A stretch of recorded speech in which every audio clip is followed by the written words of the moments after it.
শারদীয়ার শুভেচ্ছা নেবেন সকলে। আজ দশমী, দুর্গাপুজো শেষ, মা চলে যাবে, সকলেরই মন খারাপ জানি। তো এই মন খারাপের মধ্যেও মুখে হাসি রাখতে হবে। তো সেই জন্য আজকের আমার এই রেসিপি একটা ছোট্ট সন্দেশের রেসিপি। শুভ শারদীয়ার শুভেচ্ছা নিয়ে আজকের আমার সিরিজের লাস্ট ভিডিও নিয়ে চলে এসেছি আপনাদের সামনে। তো কালকেই দশমী, মা চলে যাওয়ার দিন। তো সেই জন্য আজকে আমি কোনো মাছ মাংস বা অন্য কোনো রেসিপি দেব না। তো আজকে আমি একটা মিষ্টি রেসিপি তৈরি করে দেখাবো। তো মিষ্টিটা বানাতে আমার যা যা লাগবে আমি সমস্ত কিছু এখানে রেডি করে নিয়েছি।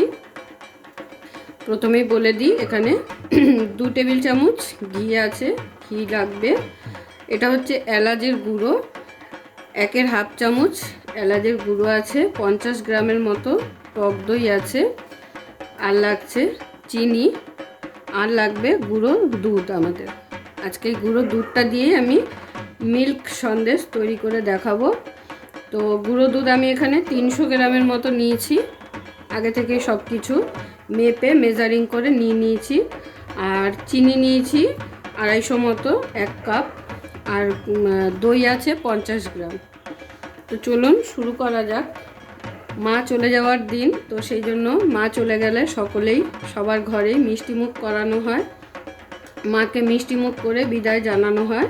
তো সেই কারণে আজকের আমার এই মিষ্টির রেসিপি। তো রেসিপিটা শুরু করছি। প্রথমে একটি কড়াই বসিয়ে দিয়েছি গ্যাস ধরিয়ে। এবারে এর মধ্যে দিয়ে দিতে হবে আমাদের ঘিটা। ঘিটা হালকা গরম করে নিতে হবে। ঘিটা যখন গরম হয়ে যাবে তখন ঘিটার মধ্যে দিয়ে দিতে হবে আমরা যে আমল দুধটা নিয়েছি তার 2 গুণ বেশি জল দিয়ে দিতে হবে। তো আমি জলটা দিয়ে দিচ্ছি। আমি এই কাপটা মেপে গুঁড়ো দুধটা নিয়েছি।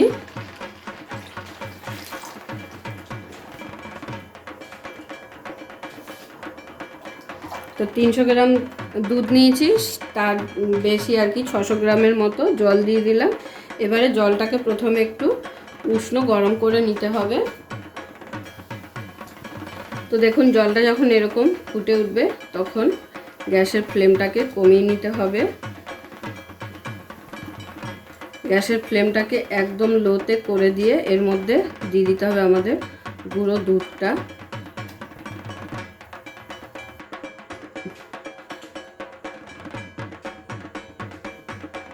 এবারে দিয়ে দিচ্ছি গুঁড়ো দুধটা।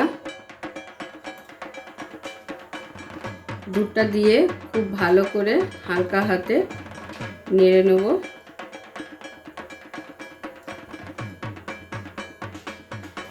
এবারে এটাকে খুব ভালো করে আমাদের জাল করে ঘন করে নিতে হবে।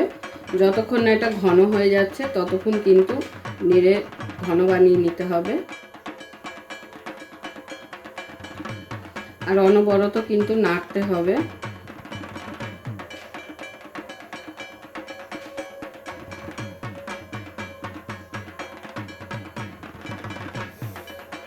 তো দেখুন দুধটাকে জাল করে ঠিক এরকম ঘনত্বে নিয়ে এসেছি। অনেকটাই কিন্তু কমে গেছে, দেখে বুঝতেই পারছেন। আর ঘনত্বটা ঠিক এরকম আসবে। এখন এর মধ্যে আমি অ্যাড করে দেবো মিষ্টি।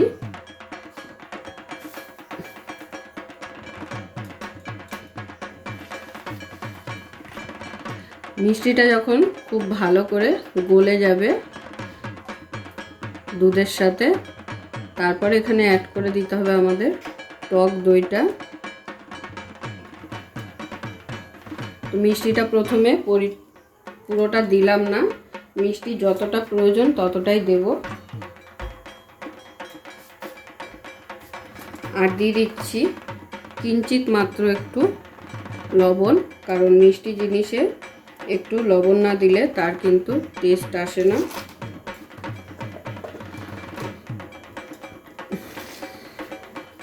তো চিনি কিন্তু গলে গেছে, একবার আমি চেক করে দেখে নেব। মিষ্টির পরিমাণ আর কিন্তু লাগবে না, ঠিক আছে। এর থেকে বেশি হয়ে গেলে কিন্তু তখন অতিরিক্ত হয়ে যাবে, ভালো লাগবে না। এখন আবার গ্যাসের ফ্লেমটাকে একদম লোতে করে এখানে অ্যাড করে দেবো টক দইটা। টক দইটা অ্যাড করে ততক্ষণ পর্যন্ত আমাদের খুব ভালো করে নেড়ে যেতে হবে যতক্ষণ না এটা একটা দানাদার ভাব আসছে। টক দইটা খুব ভালো করে মিশিয়ে নিচ্ছি। টক দইটা খুব ভালো করে মিশিয়ে নেওয়ার পরে এখানে দিয়ে দিচ্ছি এলাচের গুঁড়োটা। তো দেখুন ফুটতে ফুটতে কিন্তু হালকা দানাদার ভাব চলে আসছে এটার মধ্যে। এই যে দেখুন, এই যে হালকা দানাদার ভাব চলে আসছে। এবারে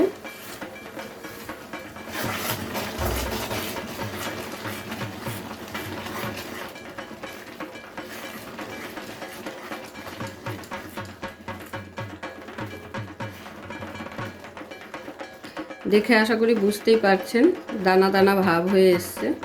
তো আরও কিছুক্ষণ একটু নেড়ে নেব।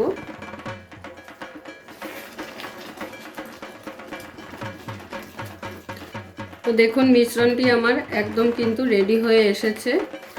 এই যে দেখুন একদম দানাদার হয়ে গেছে।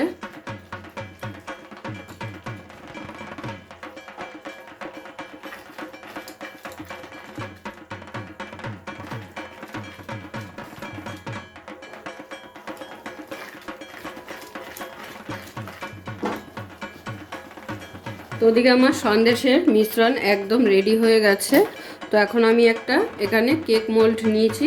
কেক মোল্ডটার মধ্যে এবারে আমি একটু ঘি ব্রাশ করে নেব, কারণ এটার মধ্যে আমি ওই মিশ্রণটি ঢালবো। আর মিশ্রণটি কিন্তু আমাদের এই কেক মোল্ডে ঢেলে প্রায় 5 ঘন্টা রেখে দিতে হবে ফয়েল পেপার চাপা দিয়ে, তারপরে ডিমোল্ড করতে হবে। তো এবারে আমি এই মোল্ডের মধ্যে নিয়ে নেব।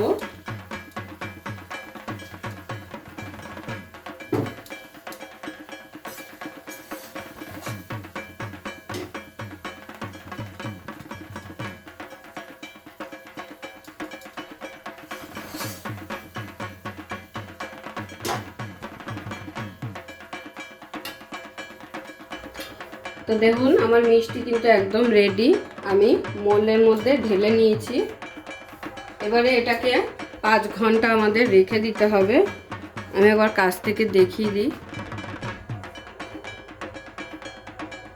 মিডিলের যে মিশ্রণটি আছে ওটাকে আমি একটু বেশি করে পাকিয়ে নিয়েছি কালারটা চেঞ্জ করার জন্য। আর এবারে এটাকে ফয়েল পেপার দিয়ে চাপা দিয়ে 5 ঘন্টা রেখে দিতে হবে। 5 ঘন্টা পরে আমি ডিমোল্ড করে আপনাদের দেখিয়ে দিচ্ছি। তো দেখুন আমি এবার একটা এরকম সিলভার ফয়েল পেপার নিয়েছি। ফয়েল পেপার দিয়ে এটাকে ভালো করে চেপে আটকে দিচ্ছি।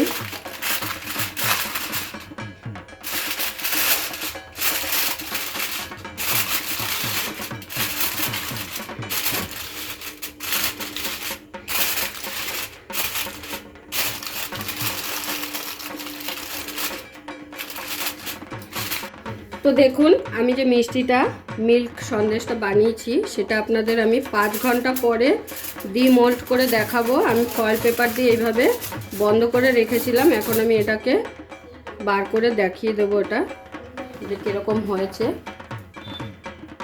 তো এবারে একটা প্লেট নিয়ে নিচ্ছি। প্লেটের মধ্যে উল্টে মিষ্টিটাকে